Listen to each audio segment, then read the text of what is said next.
Welcome to the Heal, Thrive, Dream podcast, where trauma survivors become healthy thrivers. Each month, we'll feature a theme in the trauma recovery and empowerment field. To promote your recovery, healing, and learning how to build dreams, here's your host, Karen Robinson, transformational coach and therapist. Welcome to the Heal, Thrive, Dream podcast. Today, our guest is Patricia Bonis. And she's here today. She wrote a book that many survivors will relate to. At what lengths would you go to save your children? Would you sacrifice your safety, your sanity, your life? Patricia fell madly in love with Rahman Abar, scion of a wealthy Saudi Arabian family. And when he suggested they marry, it was the happiest day of her life.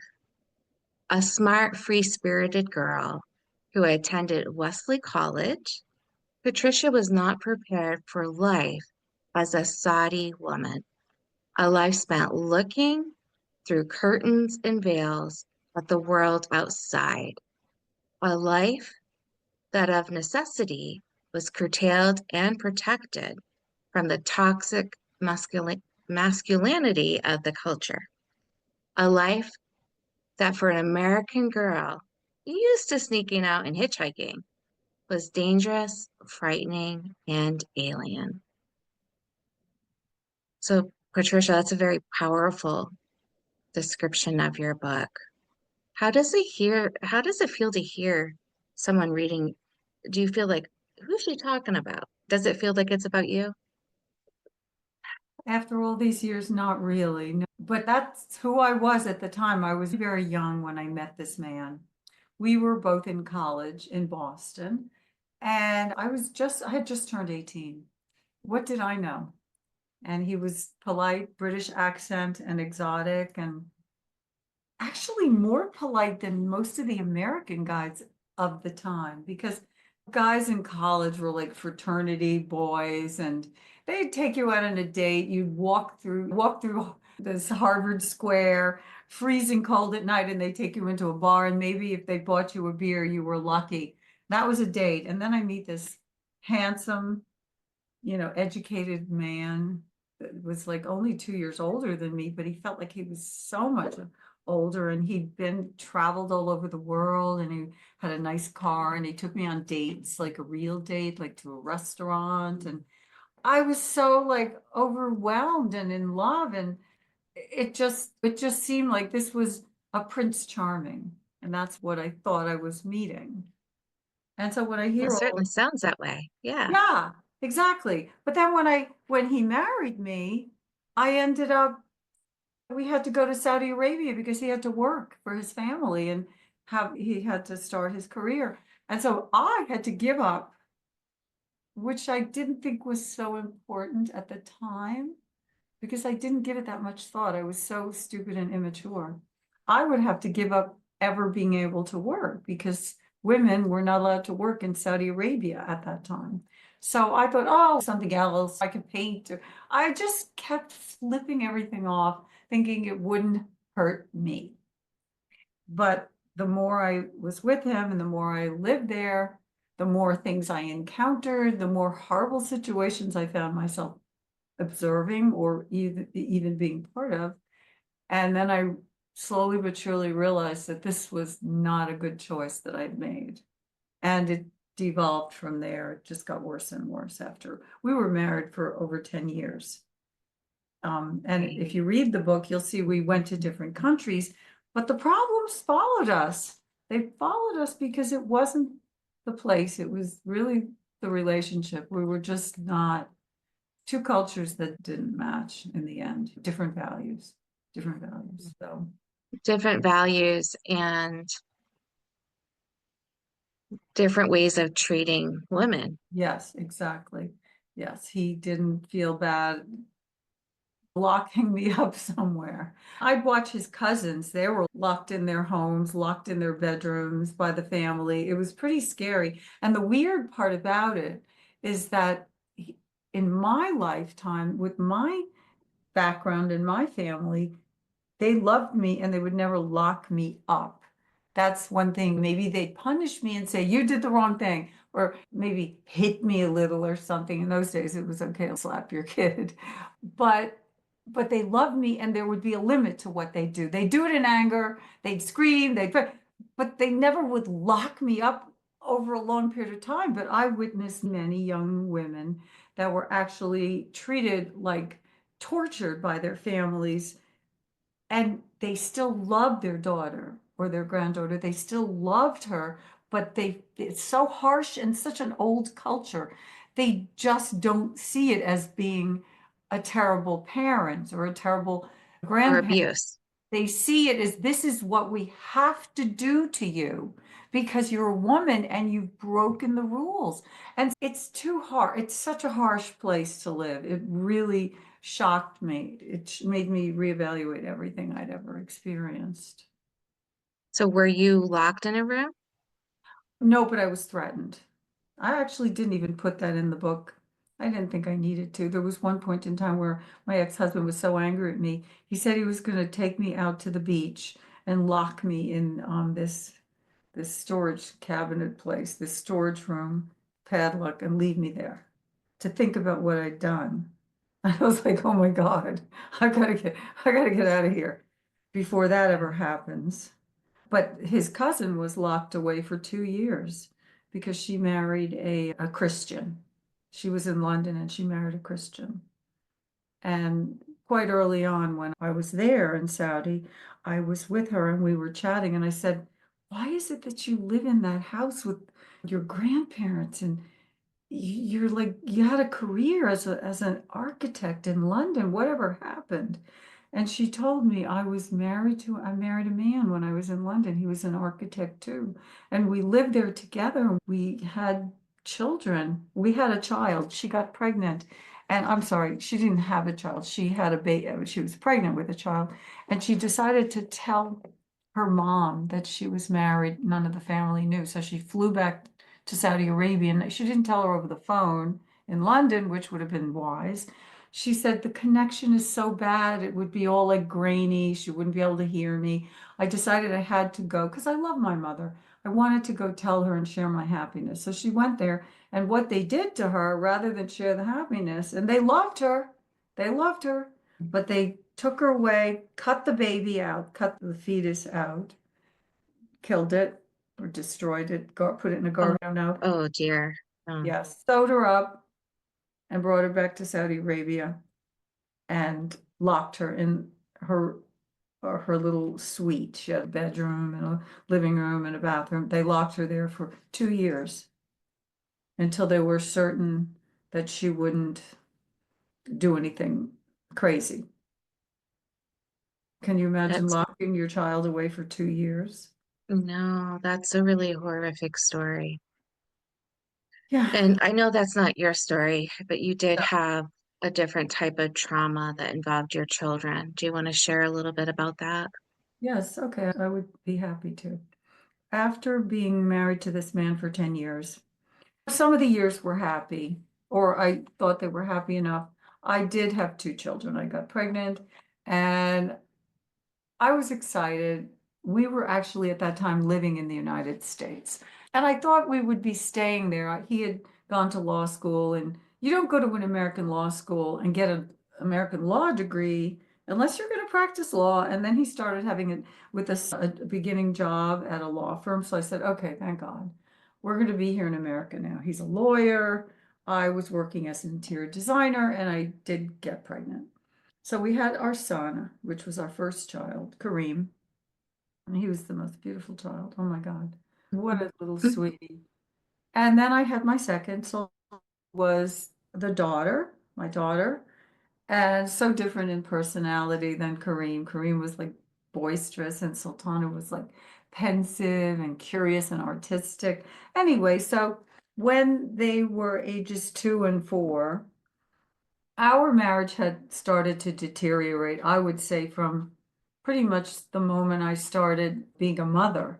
Instead of receiving the kind of treatment that you'd think you'd get from your husband, now you've brought children into the marriage and respect. Maybe he would give me more respect, or love or whatever. Instead, I didn't get that at all. He got worse and worse. Cheating was like his second name. And also drinking and drug abuse. It was just getting out of hand. I just didn't, I lost control of him. And the ultimate insult was that I went to visit my parents.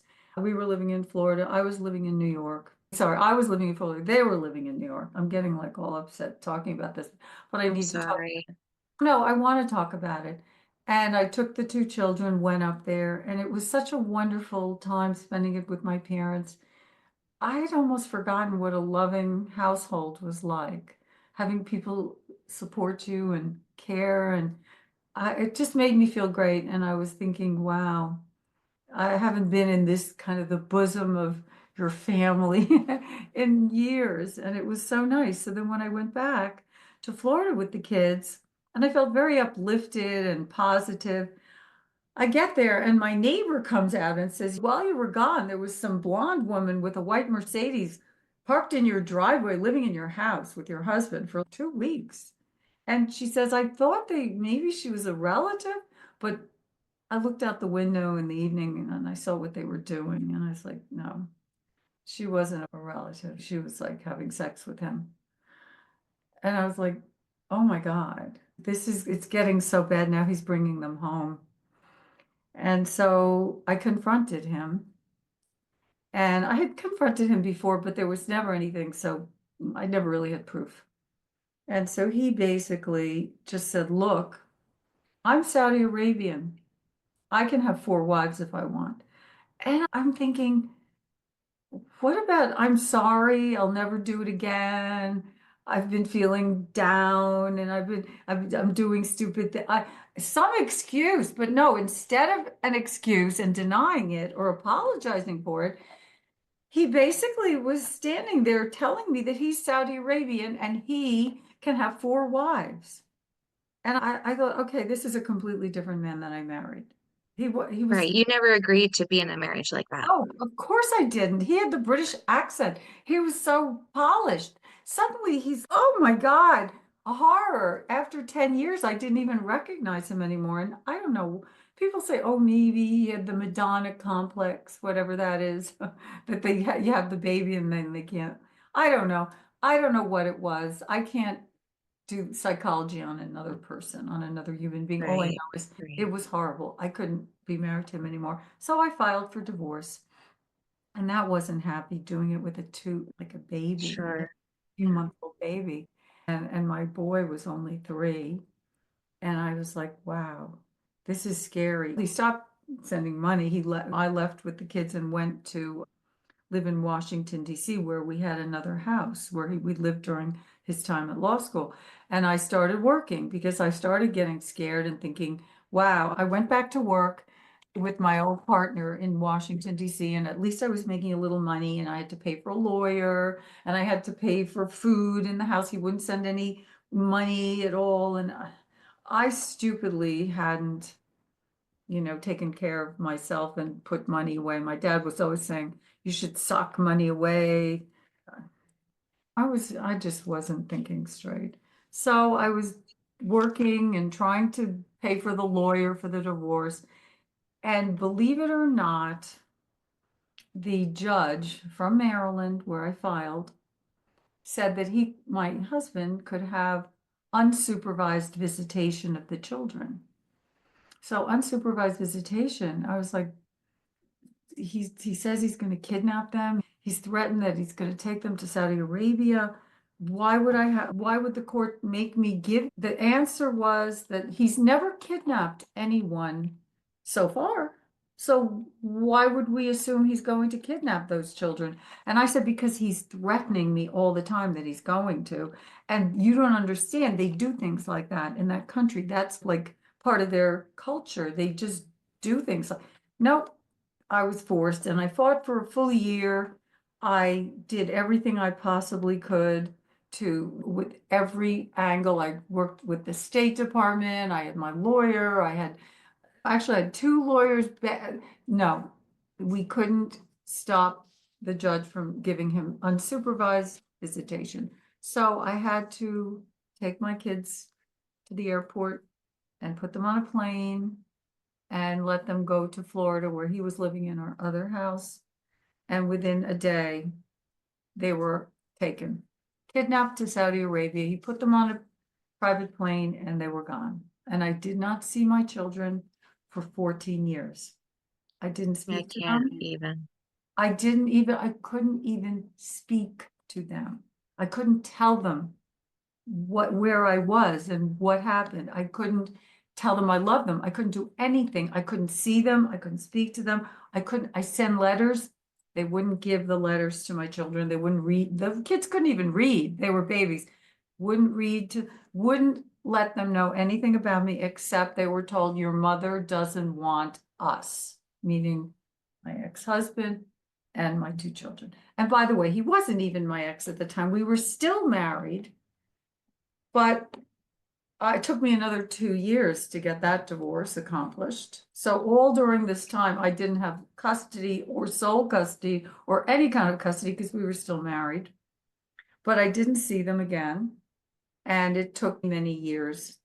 It took many years for me to finally see them. And when I did, it was all by chance. It wasn't even that finally something happened. I was writing letters to my in-laws, making phone calls, begging everyone, asking all the ladies that I knew that lived there, writing. There wasn't even internet. So you had to either write a letter and mail it, or maybe you could make a phone call, but believe it or not, a lot of people didn't even have telephones in their home in Saudi Arabia. Or if you called, you couldn't get a connection. So it was very hard to communicate with them. And I was never told where my children were. Like, I assumed they were living with their grandparents because my ex-husband was like having women at our house there, bringing women in. They didn't want the kids to see that or be in such an environment. They all knew what had happened, but again, life is very harsh there. That's the way things are. Men do things like that, and women just have to shut up and deal. And the only reason I did get to see my children was because some kind soul, a man that had gone to law school with my ex-husband, and he was also Middle Eastern, he called me out of the blue like 14 years later. And I was working, it's a very long time, 14 years. And it's I either can't even fathom. you die or We- you have to live. That's your choice, live or die. But you felt like you wanted to die, I imagine, like your babies. I did. I Yeah. didn't even know. I couldn't even make sense of anything. I was just, I don't know. But there was one thing that kept me at the beginning, the thing that kept me like straight was I kept thinking, this can't be real. He's a playboy. He likes women. He likes traveling. He wants to go all around the world with doing his thing. What's he going to do with these two children? He didn't even want them when I was there. He would never be home. He would never really want to say, oh, let's get in the car and go somewhere on a Sunday with the kids. That never happened.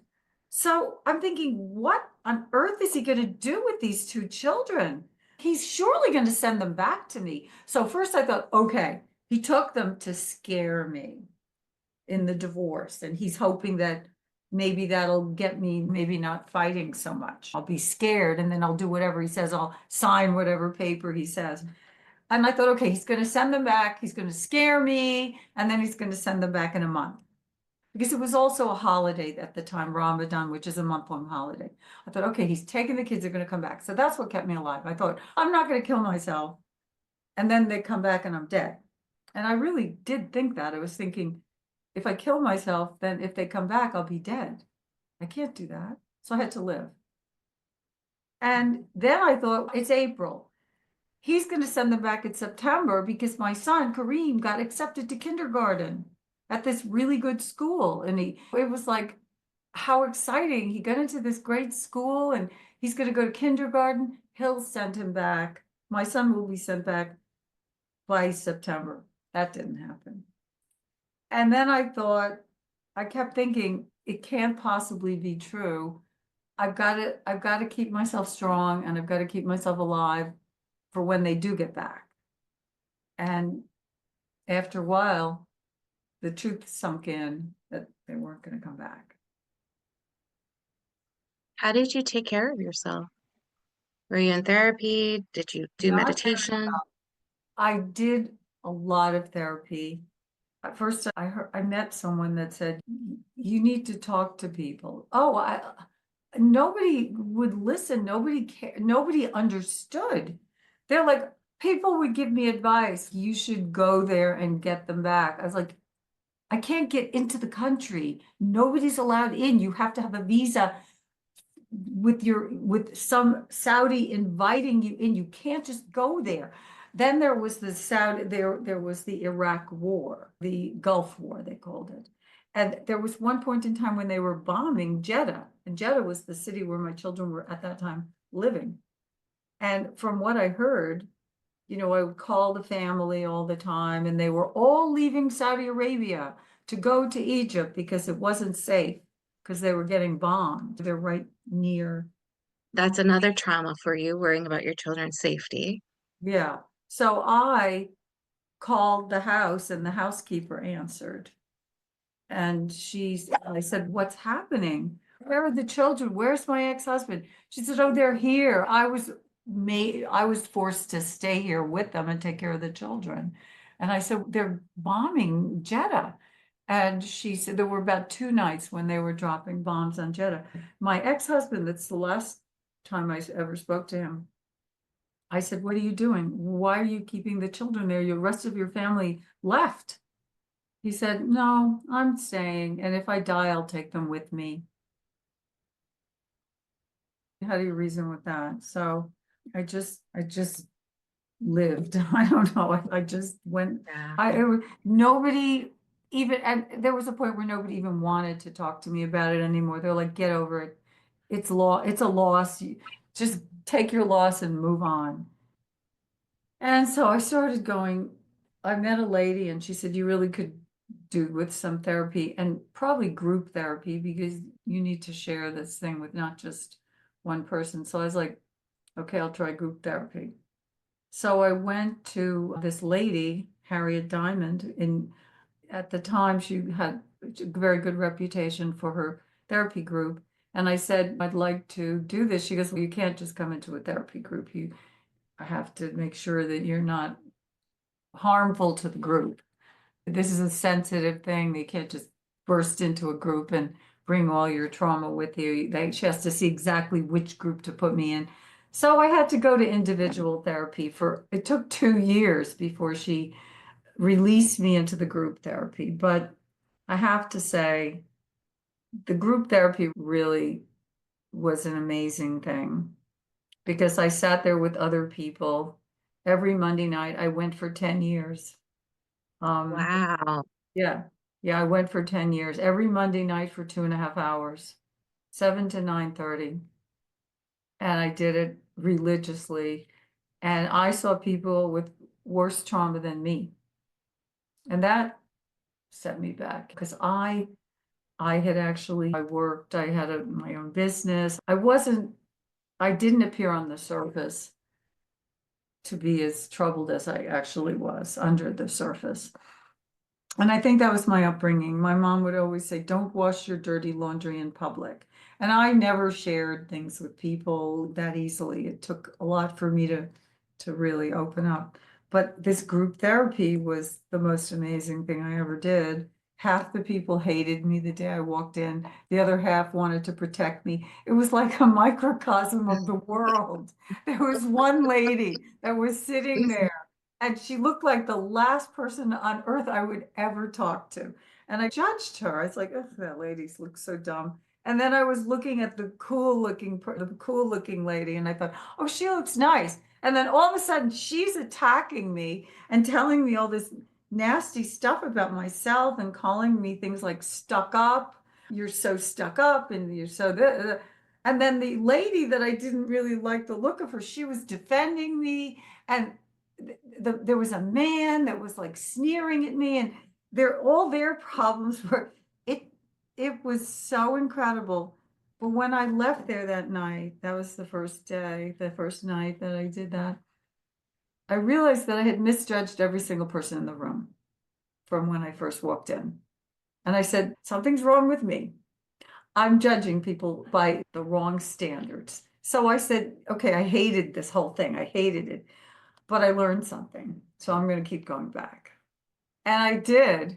And I became a different person. I became able to sharing things and really saying the things that make me sound terrible, but I learned how to do it and I learned how to accept. And I still wasn't whole again until I did see my children finally after the 14 years. And I still kept therapy. I kept going to therapy after I found the children, and because I wanted to share that with them too. They had been so helpful to me. I wanted to share. And the funny thing was, it also had a strange reaction. Some of the people weren't so happy that I had got my children. You had some resolution where Yeah, they whereas didn't have maybe hope. they didn't Yeah. have one. No, it was, but I wasn't angry at them. Normally, because of the way I would be before, I would think, how disgusting. I'm never going to talk to them again. But I almost felt more loving towards them because I understood that they were still where I was, They were hurting. and yeah, and I thought, oh, I'm going to stay here even longer and I'm going to help them and that'll help me. And I think I stayed in therapy like another 3 or 4 years after I saw my kids. And I'm glad I did because a lot of issues rose up after I saw the kids. One of them, which I never expected, was that I had to realize that I hadn't raised them. My son was 18. And then when I saw my daughter, she was 18, and my son then was a year and a half older. But I hadn't raised them, and they were raised by a different culture and a different family than mine. And so I had to accept that there were some things some beliefs they had, and some mannerisms, and that I wouldn't have, if I had raised them, they wouldn't be that way. So I had to reconcile myself with the fact that I have to accept that they're my children and they're different than I would have hoped or planned for them to be. But then I realized nobody can know what their children are going to become. So that whole trauma I had to reconcile myself with, but I did. And I can love them for who they are and accept that's their family. And I also was able to forgive the family. I had the last How? chapter. How Well, did you do that? If it's in your book and you don't want to, because I haven't gotten that far yet. you If can, it's it, it's the epilogue. It's the epilogue. In okay. the epilogue, it took me a long time to write it. That's why I couldn't finish the book. I knew I had to say the last things to be said. My father-in-law, who allowed my husband, I looked at it like this way. My father-in-law really had all the money, and my ex-husband was living off of that money. And if my father-in-law disapproved of the fact that I wasn't even allowed to see or speak to the kids or anything, I couldn't visit them when they were on vacation. I could have gone to Spain where they had a house. I could have seen them there. I didn't have to come to Saudi. But my father-in-law, if he didn't agree with that harsh treatment that I was receiving, I felt he could have told my ex-husband, look, we don't like this. We don't want this to be part of we don't like this in our family. We think that Patricia should see the children. We will supervise it. I thought they were going to do that. My mom was writing letters to him all the time, begging, as a father, don't you understand? My daughter needs to see her children. They never would succumb to any of that pressure, and they never prevented my ex-husband from doing whatever the heck he wanted. So I always felt that they were all in lockstep with each other. What happened surprisingly in the end was that my father-in-law asked my two children to send me the message. He wanted to invite me to come to London and see him, and everyone in the family was going to have a lunch together. Not my ex-husband, but everyone else. And I thought, okay, I'll go. I'll go because it's London. I'll go because my children want me to. My son was like, at that time, like 23, 24. My daughter was 2 years younger. I thought, okay, I'm going to do this because maybe this can give me some insight or something. So I traveled to London and he had us at a lunch and there were about 25 people at the table. And it was so weird because it reminded me of the first night that I'd gone to Saudi Arabia. The first night I was there and they had the big table with all Arabic style, with all the people sitting there and the food, every kind of food all down the center. And I thought, wow, this is a far cry from that first night. Here I am, like 25 years later. And I never thought it would turn out like this. But anyway, we were eating, and during the course of eating, my father-in-law kept saying things to me like, Patricia, I notice you're still putting such little amount of food on your plate, the way you always did in Saudi. Don't you remember we would always tease you that you ate like a bird? And my children were like, wow. He noticed Patricia when she was living there, like he was telling them. He was telling everyone. He said, Patricia, do you see I ordered chicken livers as one of the dishes? I knew that was your favorite dish. You always loved chicken livers. And I was like, yeah, you're right. I do love chicken.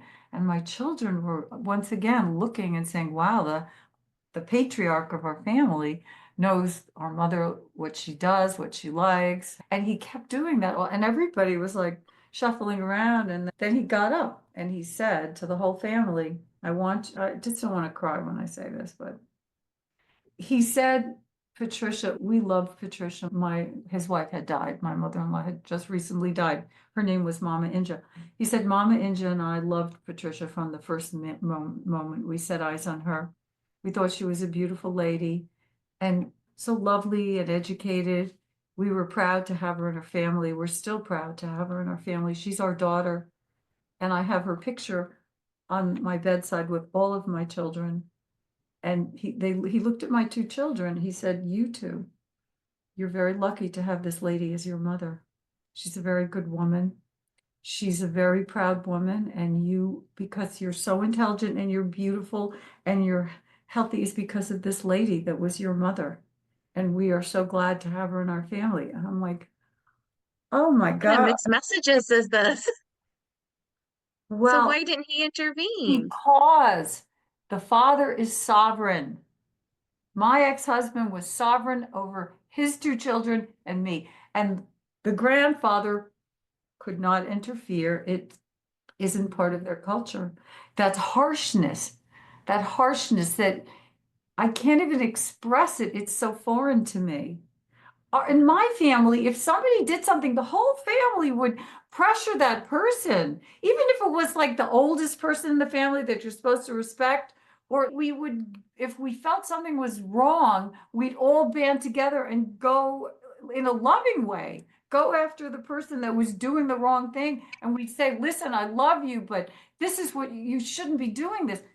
They don't behave like that. They have this rigid architecture of the way a family is run, and the husband does what he wants to his wife, and the grandparents do not interfere. But they were not happy. And my daughter told me, Sultana said to me one time, I know that my grandmother was very unhappy about this, very unhappy, but she just wouldn't say anything. Very unhappy. So Your story, Patricia, was very compelling, for lack of better words. It's so heartbreaking, and that ending that you're talking about is not what one would expect. And because of time, we have to start wrapping up, and I have a really difficult question to ask you. okay. And you can tell me to buzz off if you want to. Okay. I might say that to myself. So Okay. this is the hard question. There's this thought that our traumas, the worst things that happen to us, that somehow they're our greatest lesson and they turn us into the people that we are today. Now, for some people, that means drug addiction and jail. And for other people's, it means they they have a purpose or a passion that came from their hardship. What are your thoughts about that? I think that's true. I was always a very too self-confident, very self-confident, happy-go-lucky, naive, headstrong, rebellious with a capital R girl that I just thought I fought. I just thought I could do whatever I wanted, and that's how I was going to live my life. And when this thing knocked me down, I didn't even know what to think anymore because I wasn't able to think of anything but I'm going to fight it. I'm going to fight it. I'm going to fight it. And then little by little, I realized I've got to put this away. I've got to put this anger and the fighting away, and I've got to build my life on more solid, not exciting, not rebellious grounds. I've got to build my life on solid ground. I've got to work with what I can do, my talents, my abilities. I've got to do this. So I used that work, my design work, and I just worked very hard. And it wasn't, at the beginning, it wasn't that interesting, and it wasn't the way I wanted things to be. And I would often say, how did I ever end up like this, sitting in front of a desk all day long and working for other people and not doing whatever. I didn't like it, but then little by little I realized that I, it was giving me like sanity in my life. The work helped me so much, the people I met, and then also the therapy. Oh my God, I could never talk to people on a real level. I don't know why. I just thought I was in another world from everyone when I was growing up. I never really listened. I never really cared. I never really heard what other people were saying to me. And both the designing, where I focused on my client and I would listen to what they wanted and their dreams for their house. Like, I didn't used to care about other people. I was so busy with myself that it was just my personality. I don't know, something silly and stupid I think I'm an intelligent person, and I was not using my intelligence very effectively. So I was able to use my work as a way to come down to earth and understand that who I am and what happened to me, accept it, work through it, and get to see the world around me. I'm not the center of the world. And it really made me who I am today. And I'm Sounds thankful. more compassionate. Oh, 100%, Yeah. 100% compassionate. And yeah. And to this day, I'm so excited when I'm going to meet someone new. I look forward to it. I look forward to sharing thoughts with them, listening to what they have to say. I get so much joy out of that and out of my everyday life, everything I do. And so that was my salvation, actually remaking myself as a person. And that's who I am. And I also was very looking for the next thrill, looking for the next high. And now I'm happy. I don't need the highs. I don't need the lows. I'll just take it as I go. And so I think that in the end, I'm a happier and more whole person than I would have been if I hadn't divorced him and I was just living that life in like a shell or something. I think I'm better off now, even though I had to go through all that to get here. So that's what it did for me. Would I And give before, would would I go ahead. would I rather it didn't happen? I don't know. I don't know what I would have ended up if I had stayed that course. So maybe I'm okay with the way things turned out. Maybe it's okay. Maybe so. It's hard to know. Definitely, we don't wish that type of trauma on any mom, but the good news is that you have turned it around to be more compassionate with people and did have the hopeful ending of connecting with your kids again. I Yeah. also want to just quickly point out, you said something really important earlier, because sometimes we still have a lot of stereotypes in our culture about women and about men, and also particularly Middle Eastern men. And I know your son is a Middle Eastern man. And you said something about the lawyer friend being kind and helpful, helped you connect with your children, and he was also Middle Eastern. So I just want to point out to the audience that it's very important we don't stereotype people. There's evil and good in every culture, For right? sure. For sure. There were so many nice people. That's why I stayed with him often, is because, in fact, in the book, there was a point where I had to decide if I was going to go forward with the marriage or not. And we had a little bit of problems happening in Saudi Arabia. There were some scary things that occurred, and I got scared. I thought, oh, should I marry him? Should I not? What should I do? And I thought about all the people I had just met over the last few months when I had been visiting. And each one of them, they're so real and kind. There was nothing, there's so much nice stuff about them. There's so many nice values. The women are very kind to each other. When in America, I hate to say this, but like in high school, it's scary sometimes. I've seen that with friends, daughters and stuff, the mean girls and Mhm. the things that happen to girls and boys in high school, and how are, even when you get older, there's like competition and your neighbors aren't nice to you, or there's racism or whatever there is. But in Saudi Arabia, maybe the people were much more, they didn't have all that complexity. All the girls stuck together. They all felt for each other. They all were kind to each other. I can't even describe it, but nobody ever criticized me. They all just listened to me talk, and then they'd say, "Oh, Patricia, you're so funny. Oh, Patricia, we love when you come here.